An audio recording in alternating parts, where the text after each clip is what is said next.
করিমগঞ্জ কালীগঞ্জের পর এবার উধারবন্দে হানা দিল ডাকাতের দল। জানা যায়, কাছাড় জেলার উধারবন্দের ঠালি গ্রামের বাসিন্দা প্রয়াত অসিত রায়ের বাড়িতে বুধবার গভীর রাতে ঘটে ডাকাতির ঘটনা। 6 জনের ডাকাত দল প্রয়াতের বাড়ির 4টি দরজা ভেঙে ভেতরে ঢুকে তাণ্ডব চালায়। প্রথমে তারা প্রয়াত অসিত রায়ের বড় ছেলে অভিজিৎ রায় ও তার স্ত্রী সুপর্ণা রায়কে ঘুম থেকে তুলে হাত মুখ বেঁধে ফেলে।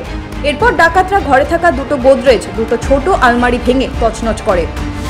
হাত বাঁধা অবস্থায় অভিজিৎ বাবুকে তাদের দোকানে নিয়ে গিয়ে ক্যাশ বাক্স খুলতে বলে। তিনি এক প্রকার বাধ্য হয়ে ক্যাশ বাক্স খোলেন। এখানেই ডাকাতদের তাণ্ডবলীলা শেষ নয়। ডাকাতরা হুমকির সুরে এও শুনিয়ে দেয়, টাকা ও সোনা না দিলে বিশ্বজিৎ রায়ের 7 বছরের শিশু পুত্রকে তুলে নিয়ে যাবে। তখন নিরুপায় হয়ে দোকানের টাকার বাক্স দেখিয়ে দেন বিশ্বজিৎ। বৃহস্পতিবার সকালে সংবাদ মাধ্যমের কাছে রীতিমতো কান্নায় ভেঙে পড়ে পেশায় ব্যবসায়ী বিশ্বজিৎ রায়। জানান, কম করেও 20 থেকে 25,000 টাকা ও প্রায় 4 ভরি স্বর্ণালঙ্কার লুট করে নিয়ে যায় ডাকাতরা। তাদের হাতে ধারালো অস্ত্র, হাতে তৈরি বন্দুক ও লাঠি ছিল, ফলে তার করার কিছু ছিল না। রাতেই খবর যায় উধারবন্দ থানায়, আর পুলিশ বিশ্বজিৎ রায়ের বাড়িতে ছুটে গিয়ে নিয়মমাফিক শুরু করে দেয় তদন্ত। কিন্তু টিকির নাগাল পায়নি ডাকাত দলের।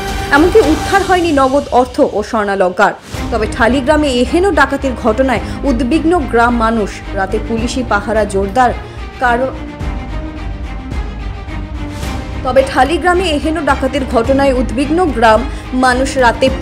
পাহারা জোরদার করার দাবি জানিয়েছেন। উল্লেখ্য, গত কদিন আগে করিমগঞ্জ শহর, কালীগঞ্জ সহ বেশ কয়েকটি স্থানে এভাবে চুরি ডাকাতির ঘটনা ঘটেছে। তবে কোনো ঘটনারই কিনারা করতে পারেনি অসম পুলিশ। রায় পাকলো, আমি টালিগ্রামের অসিত রায়ের ছেলে।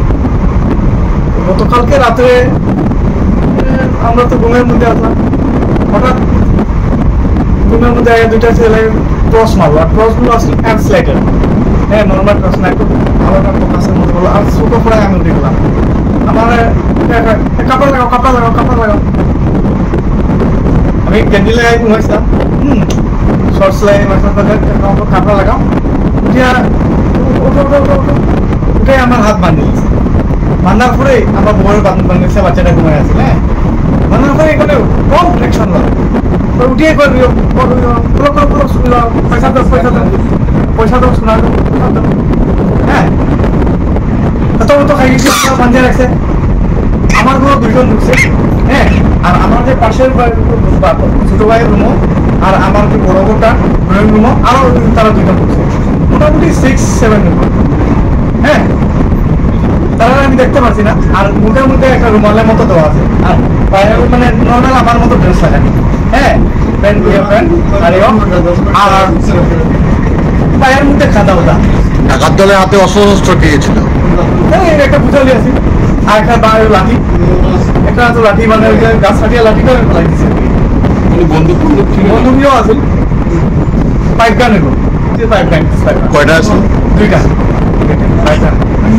কত টাকা নিয়েছে? আমার এখানে অনুমানিক 20-25 আছে। আমার বউয়ের সোনা নিছে। কত কোটি হবে এটা আমি বুঝতে পারলাম না। এটা মিডিল ক্লাস করে কতটা থাকে। হ্যাঁ, আমার এই সময় টাকা নেওয়া লিয়ে হলো যে টাকা দেয়।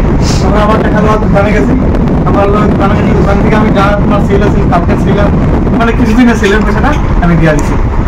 মোটামুটি 20,000 টাকার মতো নিয়ে গেছে। হ্যাঁ, আর তখন আমার বউরে চর মারছে। বউটারে আমার বউরে একটু টানাটানি করছিল। হ্যাঁ, তাই মনে গালি দিছে। হ্যাঁ, সরিয়ে দেওয়া এখান থেকে, তখন তাই চর মারছে।